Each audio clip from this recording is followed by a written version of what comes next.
ইয়া মাজিদু, এই দোয়াটা আল্লাহ পাকের এই নামটা ১,০০০ বার পাঠ করে ফজরের নামাজের পরে পানিতে ফু দিয়ে যদি কোনো কঠিন রোগাক্রান্ত ব্যক্তিকে ৭ দিন পর্যন্ত পান করানো হয়, সে রোগী অতি দ্রুত সুস্থতা লাভ করবে।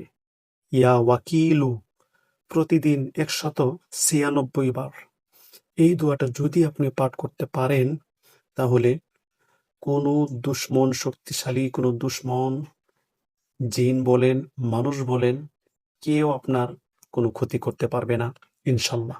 যদি আপনার মধ্যে আধ্যাত্মিকতা থাকে, আপনার যদি সৎ ও চরিত্রবান মানুষ হয়ে থাকেন, নামাজি পরহেজগার মানুষ হয়ে থাকেন, কোনো মানুষ যদি, কোনো মুমিন মুসলমান যদি, ভিন্ন ধর্মের কোনো মানুষ হলে এসব আমল করলে হবে না, কারণ যেহেতু এই আমলগুলো ইসলামিক আমল। এজন্য হিন্দু ভাইয়েরা এই আমলটি করবেন না, কারণ সবার জন্য সবকিছু নয়। আপনার ধর্মের জন্য আপনার আলাদা আমল আছে, তো এইটা আপনার জন্য করলে কাজ হবে না। আপনাদের এই মুসলমান ছাড়া হিন্দু, বৌদ্ধ, খ্রিস্টান যারা আছে তাদের জন্য আলাদা আমল আছে, আপনারা যোগাযোগ করবেন, আমি বলে দেব। তো প্রত্যেক মুসলমানের জন্য যে আমলটা আমি দিব, এটা হচ্ছে আপনারা যদি বেশি বেশি পরিমাণে ইয়া মাতিন ও আল্লাহ পাকের এই নামটা আপনি বেশি বেশি পাঠ করেন, অতি দ্রুত আপনার মনের মধ্যে যে আশা আছে, যে ইচ্ছা আছে, সেই ইচ্ছাটা আল্লাহ পূরণ করে দিবেন। সেই আশা আপনার অতি দ্রুত পূর্ণ হয়ে যাবে ইনশাল্লাহ।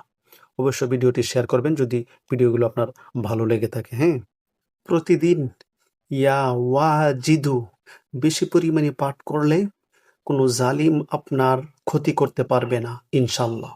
প্রতিদিন ইয়া কাইয়ুম বেশি পরিমাণে পাঠ করলে এলাকায় আপনার মান সম্মান বেড়ে যাবে। বেশি বেশি ইয়া মাতিনও পাঠ করবেন, আপনার মনের আশা পূর্ণ হয়ে যাবে। প্রতিদিন সময় পাইলেই ইয়া ওয়ালিয়ু এটা পাঠ করবেন, অতি দ্রুত এলাকায় আপনার মান সম্মান, মর্যাদা, জনপ্রিয়তা বেড়ে যাবে। ইয়া হামিদু জাফরান কালি দিয়ে লেখে এটা যদি চিবিয়ে খেয়ে ফেলেন অথবা দুইয়ে পানি পান করেন, আপনার যে কোনো রোগ থেকে আপনি মুক্তি পাবেন, যে রোগ ডাক্তার দ্বারা আপনি সুস্থ হতে পারছেন না। যারা কথা বলতে পারে না ঠিক মতো, যে সমস্ত বাচ্চাদের কথা বোঝা যায় না অথবা বড় মানুষদেরও কথা বোঝা যায় না, একটু তুতলামির ভাব আছে, কথা ঠিক মতো বলতে পারে না, মুখের মধ্যে বেজে যায়, আমার মতো জিহ্বা আটকে যায়, এরকম যাদের হয়ে থাকে, ঠিক মতো কথা বলতে পারছেন না, অথবা বেশিরভাগ ছোট ছোট বাচ্চাদের এমনটি হয়ে থাকে, তো আপনি কি করবেন, চীনামাটির প্লেটের মধ্যে ইয়া হামিদু আল্লাহ পাকের এই নামটা মেশক জাফরান কালি দিয়ে লেখে এই ৪০ দিন পর্যন্ত যদি কেউ পান করতে পারে, প্লেটটি পানি দিয়ে ধুয়ে, তাহলে অতি দ্রুত তার জবান পরিষ্কার হয়ে যাবে, তার জবানের যে কোনো জড়তা চলে যাবে ইনশাল্লাহ। প্রতিদিন খুব বেশি পরিমাণে ইয়া মুহসিয়ু পাঠ করলে কোনো গুনার কাজ শয়তান তাকে দিয়ে করাতে পারবে না।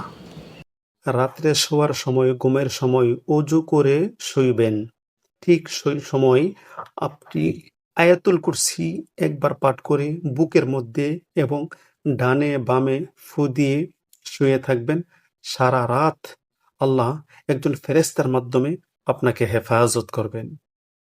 আপনি ঘর থেকে বাহির হচ্ছেন, সফর করার জন্য অনেক দূরে চলে যাবেন, রাস্তাঘাটে হেফাজতে থাকার জন্য, নিরাপত্তা লাভের জন্য, আপনার যাতে পথে ঘাটে কোনো ক্ষতি না হয়, আল্লাহ যাতে আপনাকে হেফাজত করে রুহানিভাবে, সেজন্য ঘর থেকে বাহির হবেন, আয়াতুল কুরসি পাঠ করে বাহির হয়ে যাবেন এবং বিসমিল্লাহি তাওয়াক্কালতু আলাল্লাহ বলে বাহির হয়ে যাবেন ইনশাল্লাহ।